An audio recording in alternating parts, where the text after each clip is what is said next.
ছোটা মোটা ভাই অমিত শাহ কি আবারও ব্যর্থ? বিজেপি কি কখনোই পাশ করতে পারবে না? যেটাই করতে চাইছে সেটাই কার্যত কোথাও গিয়ে ভুল করে ফেলছে বিজেপি। অমিত শাহ থেকে শুরু করে প্রধানমন্ত্রী নরেন্দ্র মোদী কিংবা জেপি নাড্ডা যে ঘুঁটি সাজাচ্ছেন সেই চালটাই বা সেই সাজানোটাই কার্যত ভুল। আর এদিকে দুদু ভাতু জেপি নাড্ডার অবস্থানটাই বা ঠিক কি? মণিপুরে এখনো অপ্রীতিকর অবস্থা চলছে। কেন সেদিকে নজর নেই প্রধানমন্ত্রী নরেন্দ্র মোদী থেকে অমিত শাহের? তারা কি শুধুমাত্র ভোটের রাজনীতিতে বিশ্বাস করে? বিজেপি কি শুধুমাত্র ভোটের রাজনীতি করার জন্যই দেশে ক্ষমতায় এসেছে? সাধারণ মানুষের হাল হাকিকত জানার জন্য বা সাধারণ মানুষের পাশে থাকার জন্য নয়। সন্দেশখালী থেকে আরজি কর বাংলায় কিছু ঘটলেই সেটা বড় অন্যায়, অর্থাৎ মহাভারত অশুদ্ধ হয়ে যায়। আর তাদের শাসিত রাজ্যে কিছু ঘটলে সেটা কিছুই নয়, অল ক্লিয়ার, সব পরিষ্কার। ওখানে কোনো কিছু ঘটনা ঘটেনি। ৩৫৬ ধারা জারি করা যাবে না মণিপুরে, সংসদে দাঁড়িয়ে বলে দিলেন অমিত শাহ। কেন? সেখানকার সরকার তার কথা শুনছে। আর পশ্চিমবঙ্গের সরকার তাদের কথা একটু শুনলেও তারা বলে তাদের সঙ্গে কোঅপারেট করেনি পশ্চিমবঙ্গের সরকার। এই রকম রাজনৈতিক দ্বিচারিতা কেন বিজেপির? প্রশ্ন থাকছে। তাহলে কিসের রাজনীতি এটা? বিজেপি তো এমনিতেই প্রথম থেকে মন্দির মসজিদ অর্থাৎ হিন্দু মুসলিম এই রাজনীতি করে কাটিয়ে দিয়েছে। আর এখন এসে সেটাকে পাল্টে ফেলবো, সেটা তো আর চলে না। কুকিরা পাহাড়ে আর মেইতেইরা এমনি এখন সমতলেই রয়েছে। যে 10টা ঘটনা সিবিআই তদন্ত চলছিল, সিবিআই সেই 100 হাত দূরেই রয়ে গেছে। সিবিআই সেই তার ধারের কাছেও পৌঁছাতে পারে। যেভাবে বিজেপি তার সদস্যতা অভিযানের ধারের কাছে পৌঁছাতে পারেনি, ঠিক তেমনি এই যে সিবিআই তারাও পৌঁছাতে পারছে না। সিবিআই মানে মামলা নিচ্ছে অথচ তার তদন্ত ঠিকভাবে শেষ করতে পারছে না। মণিপুর নিয়ে উত্তাল হয়েছিল একসময় গোটা দেশ, আর এখনো কার্যত বলা চলে সেই মণিপুর নিয়ে উত্তাল হচ্ছে দেশ, উত্তাল হচ্ছে দেশের রাজনীতি। এবং উত্তর পূর্বাঞ্চলে একেবারে একটা অন্য রাজনীতির ছবি দেখা যাচ্ছে, অন্য চিত্র ধরা পড়ছে উত্তর পূর্বাঞ্চলে। এই অমিত শাহই সর্বদা ঘুঁটি সাজান এই দেশের রাজনীতি। অনেকে তাকে বলেন তিনি নাকি চাণক্য, তাই তার বুদ্ধি নাকি অনেক। কিন্তু তিনি তো এবার তো কোথাও গিয়ে ভুল চালিয়ে দিচ্ছেন কার্যত বলা চলে।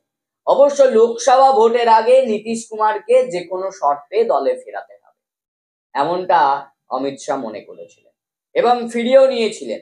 না ফেরালে 240 থেকে 200 গিয়ে হয়তো দাঁড়াতে হতো। তাহলে অবস্থাটা ঠিক কোন জায়গায় পৌঁছাতো সেটা আমি যতটা জানি আপনারাও তার চেয়ে হয়তো বেশি জানেন যে অবস্থাটা কোন জায়গায় পৌঁছাতো। প্রধানমন্ত্রী নরেন্দ্র মোদী অনেক প্রতিশ্রুতি দিয়েছিলেন, घर होगा, घर में पानी होगा, नल होगा, বিদ্যুৎ होगा, সব होगा। কিছুই অথচ হলো না। প্রতিশ্রুতি দিয়ে প্রতারণাই সেভাবে করলো, কারণ সেভাবে কিছুই হয়নি, এটাই বলতেই হচ্ছে। তো এই যে প্রধানমন্ত্রী নরেন্দ্র মোদী আর অমিত শাহ, জেপি নাড্ডা, এরা কিছুতেই পাশ আর করতে পারছে না। ঠিক দানটা ঠিক কোথায় চালবে সেটা কিছুতেই চালতে আর পারছে না। অথচ তাদের রাজ্যে কিছু ঘটলে তারা নীরব, আর অন্য রাজ্যে অর্থাৎ যেগুলো বিজেপি বিরোধী রাজনৈতিক দলগুলি শাসন করে সেখানে কিছু ঘটলে একেবারে মাঠে ময়দানে নেমে পড়েন তারা। অর্থাৎ রাজনৈতিক দ্বিচারিতার চিত্রটা তারা খুব ভালোভাবে ফুটিয়ে তুলতে পারে। কারা ফুটিয়ে তুলতে পারে? না, এই বিজেপি।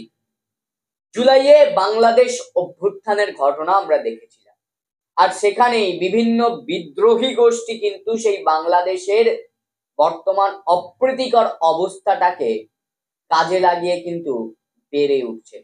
এই বেড়ে ওঠাটা কতটা ক্ষতিকর হতে পারে শুধু বাংলাদেশ নয়, ভারতবর্ষের উপরেও, সেটা কিন্তু বিদেশ নীতিতে যারা চর্চা করেন, বিদেশ নীতি নিয়ে যারা নিরন্তর গবেষণা করছেন, তারা আরো ভালো বলবেন। উলফা গোষ্ঠী কোথাও গিয়ে কি আবার বেড়ে উঠছে বাংলাদেশের এই পরিস্থিতিটাকে কেন্দ্র করে? এবং ছোটা ভাই মোটা ভাই আমাদের আদুরে অমিত শাহ, তিনি যেন ব্যর্থ হচ্ছেন। যখন মায়ানমার দিয়ে আমরা দেখতে পাচ্ছি যে মায়ানমার সীমান্তে আসছে, যে একেবারে বলা চলে যে কাচিন সেনারা মায়ানমার সীমানায় ঢুকছে, সেখান থেকে ভারতের উপরেও কিন্তু একটা ঘটনা ঘটতে পারে, সেই দিকে কিন্তু সেভাবে খেয়াল রাখছে না।